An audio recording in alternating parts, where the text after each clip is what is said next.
Hello everyone, we are SB Non-Scene! Hello po, basta po kayo lahat. Well, to answer that, syempre po, last year kasi nag-soul searching nga kami, tulad na sabi ni Pao. Soul searching yung term kasi po parang breather siya for us kasi syempre since siguro doon kami sa creative industry, very competitive. Very demanding. And kailangan talaga namin na kumbaga magkaroon ng outlet for our individual, syempre, wants and skills siguro. At doon parang medyo nahanap nga namin yung mga sarili namin to come back stronger pagka nagsama-sama na kami as a group. I think yung pag-sibol, siguro ever since po ata yung group na SB19, very hands-on po talaga sa lahat. Opo, lagi kong pinaglalaban. Even yung pag-sibol and pagtatag, talagang very hands-on na rin po talaga kami. Siguro dito sa Simula at Wakas, I guess, since this is our own company, the people that are here right now, kumbaga homed ng 1Z. So, buong team namin, kami talaga. Kaya, yun po, yun. Siguro po, in a way, masasabi namin na kami na talaga to.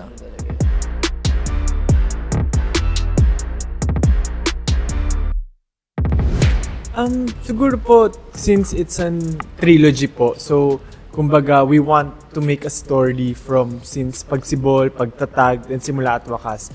So, consistent po siya na we're making an EP to come up with a very strong story after all. So, lahat po nung songs na yun. And siguro po, we're just very involved po in terms of music kasi from our previous songs naman din po, we've been collaborating with different producers na rin po, songwriters. So, I think for this EP din po, maraming sound silang bagong marinig because we are collaborating din with different producers.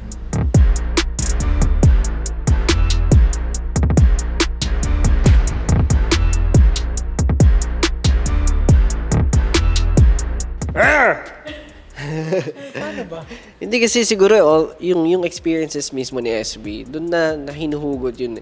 Yung gigil namin na ipaglaban ko ano yung mga ipaglaban talaga ano. Pero kung yung makarating ka dito or doon sa pressure na meron kami all throughout na paano namin ginapang, paano namin tinry kunin yung na mahirap yung mga bagay-bagay. From there pa lang siguro natatranscend na namin or natatranslate na namin siya to our songs. And of course, parang yun nga paano hihigitan ng sagad na.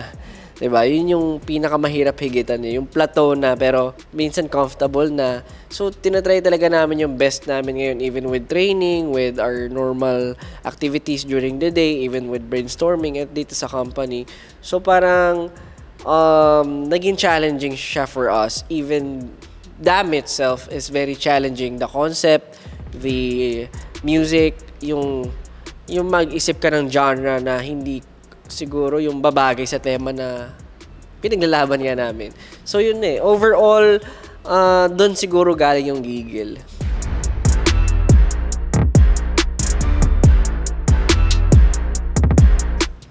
Of course.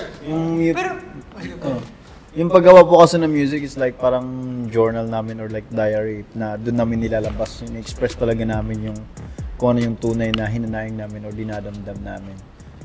And ayun, making music is like best friend din para talaga sa amin. Para kumbaga napapagaan yung loob namin pag nakapagsulat. Kasi as an artist kasi hindi rin pwede na parang mag-ano ka lang Ano ba tawag dyan? May mga things na personal din na hindi namin pwede i-share din. So sometimes may mga personal things na pwede rin namin ilagay doon sa paggawa ng kanta, but sometimes dinadaan namin into like metaphor ganun. So Tsaka po, hindi, kasi sa totoo lang, hindi po talaga siya madali. Sobrang everyday, it's a challenge. Siguro, people would hear it as galit. Pero sa totoo lang, it's not galit but overflowing passion Kumbaga, kapag pagod ka na, let's go, kaya natin yan. Ganun siya, hindi siya, It's a battle hindi cry. siya, it's a battle cry Kumbaga, alam namin na mahirap yung tinatahak namin, and some people or siguro sa team namin, kumbaga minsan merong mapapagod or malalaylay. So yun yung battle cry namin. Hindi siya galit, but ano siya parang encouragement. Let's go, kaya natin to, kaya natin. Yung ipinaglalaban namin, kaya namin siyang makamit, parang ganun. Actually, may nabasa nga ako sa X na parang yun yung topic nila is about yung song nga. Parang yung iba might say na parang, parang yes, another SB19 song siya. Tapos parang ang dating sa iba is, galit na naman yung SB19. But in-explain nga nila na maybe because we are living in the Philippines where we really need to fight every day para magawa natin or maabot natin yung gusto natin. It's an everyday challenge din to be here. So parang nagiging battle cry na nga natin everyday, and naghahanap tayo ng something na kakabit dun sa nararamdaman natin today, which is music na yung possible maging connection natin or portal natin para makawala dun sa mundo na yun. So sabi nila na parang yung music na yun ay nagiging battle cry ng mga Pinoy or ng someone na listener natin na parang baka survive sila sa araw na to dahil dun sa music na pinapakinggan nila. So you na-explain.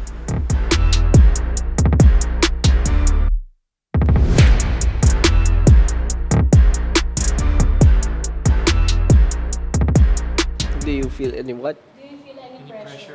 Si Gento siguro. Kasi nakalakabahan si Gento. With them. Hindi natin naisip yun. Yun nga yung namin yung for this AP, we really have to prove ourselves na talagang hardly. Parang kailangan pa talaga na, yun nga di ba? Parang hindi na namin na kailangan magbigay ng kahit ano. Na, eto kami, or,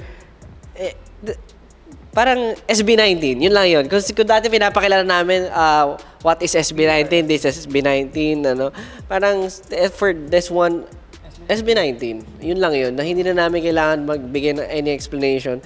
And nandun nga kami sa point in our lives na parang, yung parang pagpuno na. Siguro, ako personally, meron akong plateau na parang, siguro minsan with emotions and para mo pahihigitan yun, na parang mag-i-share mo na sa mga susunod or future or sa mga nangangarap. So yun yung parang pinaka-reason bakit namin ginagawa din ito. Not just for us, but for the entire community in the industry na makinabang. Tsaka in all honesty din, parang never din naman kami nag-expect ng something big or something na hit kay Gento. Parang we just released Gento kasi parang we have a strong feeling sa song na yun. But we never expect na talagang mag-hit siya agad globally. So, with this Dam, parang medyo ganoon, but yun nga, sabi namin, parang enough said na siya na parang SB19, release na. Parang, let's see kung what will happen kasi meron naman kaming EP rin na total banner lahat. So, we're very excited din doon. But, tsaka diba, how do you measure success? Hindi naman, yung views, yung I don't think yun lang yung basehan natin lagi. But, siguro different people, siguro might measure different or paano nila mini-measure success. Pero for us, siguro, yung nagagawa namin for everyone, yun na yung success for us.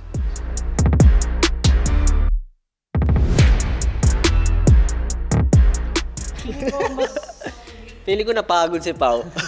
Ang dami nung nirelease niya Mas nakapag lumawak din yung reach ng bawat isa. Like parang, siguro ng bawat isa sa amin may natap din na parang connection, may natap na different skill, may acquire skill, merong natap na bagong group of people na naging fans, na convert, and siguro mas big yung chunk nung mas nakilala pa lalo yung sarili when it comes to artistry. Parang ako na-realize ko na parang lang talaga ako, performer talaga ako. Like I tried writing songs, siguro wala pa ako doon.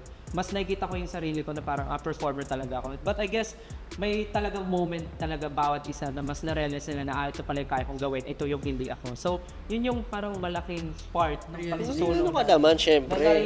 Na-realize namin yung mga bagay. People at the back. Yung pag-solo, malaking tulong talaga siya sa amin. Kasi, kumbaga, nung sa solo po kasi namin talagang mas na-hone namin yung skills namin. Alam namin na naging better kami as an artist And yung creativity namin talagang mas nag-sharpen pa and nag-widen pa nag-broaden pa yung minds namin in terms of like sa paggawa ng music, in terms of music. So nung paggawa namin ng Simula at Wakas, talagang ayun, iba-iba talaga yung ang hirap i-explain, pero iba-iba po talaga yung kanta. Talagang sobrang iba-iba talaga yung kanta. Talagang there are songs na parang bago talaga, first time na may ma-perform sa group. So ayun, may mga genres na hindi namin na pa before. Tsaka mahirap mag-explain pag walang tulog. Mo.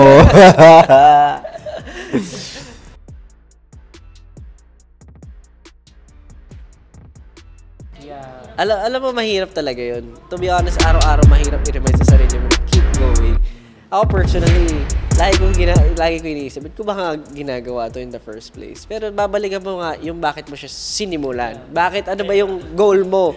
Diba? Parang yun yung simula at wakas, diba? Parang feeling mo everyday, pwede siya magwakas. Basta pinili mo magwakas. Pero, ano ba yung goal mo? Is it for magwakas siya, matapos sa lahat, o gawin mo yung best mo para makuha mo yung final outcome kung bakit mo siya sinimulan. So, that's it for me. So, parang meron akong bigger goal, bigger than, siguro, than even yung buhay ko, even bigger than the group, ganon. Parang ganon yung bigger than us. Ganon na yun. Parang, yung sa amin, siguro nandun na kami na, in a way, nagulat kami, narating namin to, ganon. Pero, ano pa yung pwede naming i-contribute para mas ma-preserve namin yung legacy? Yun.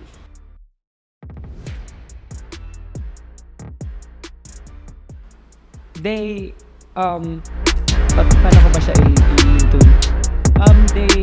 SB19, parang sila yung humububog na future leaders, parang ganon. Parang, somehow, may limang someone na nag-try i-change yung nakasanayan na, but hindi nagpatinan sa nakasanayan na. Kaya nag-try sila ng new system just to show na para hindi porket nakasanayan na, dun lang tayo. Alam nating may kaya pa tayo, so dapat i-push natin yung limits. Hindi lang ng bawat isa, kundi ng lahat. Siguro yun. Ako lagi ko po kasi sinasabi na even from before na I want to change something. So, yun nga, siguro I want to be, or for us to be remembered as someone who really kasi parang kami, yung parang in a way medyo similar kay Stel na who tried changing something pero naging successful. So, ayun nga, naging successful dun sa bagay na gusto mong i-change. Yun. Mahirap tong question na to But, I just want to be remembered as a music artist. Yun lang. Ako po, actually, I don't know. Parang, I just wanna be remembered siguro na I just wanna be remembered. Whatever it is, parang ganon. For sure, it is something, especially dun sa mga tao na na-inspire namin or natulungan talaga namin with our artistry and music. So, parang, yun lang. Kumbaga, hopefully we can be a good reference in the future. Parang ganon. The best number. Ako po, wala akong gusto. Siguro po sa music talaga namin. Kasi yung music namin, yun nga, kasama, like, you can journal siya. So, pag nagbasa ka ng journal, yung nangyari sa buhay ng isang tao, makikita mo dun. And somehow, it may touch your life. Kumbaga, it may move you. Yun yung gustong mangyari. Na through our art, through our craft, mag-isip lahat ng tao. Kumbaga, isipin, as in, hindi siya basta isip lang, but isip talaga na iisipin mo kung ano yung gusto mong gawin. You'll act towards it regardless kung ano yung nangyari sa paligid. Yun, kasi doon magkakaroon ng change. Joseph na siya. Thank you.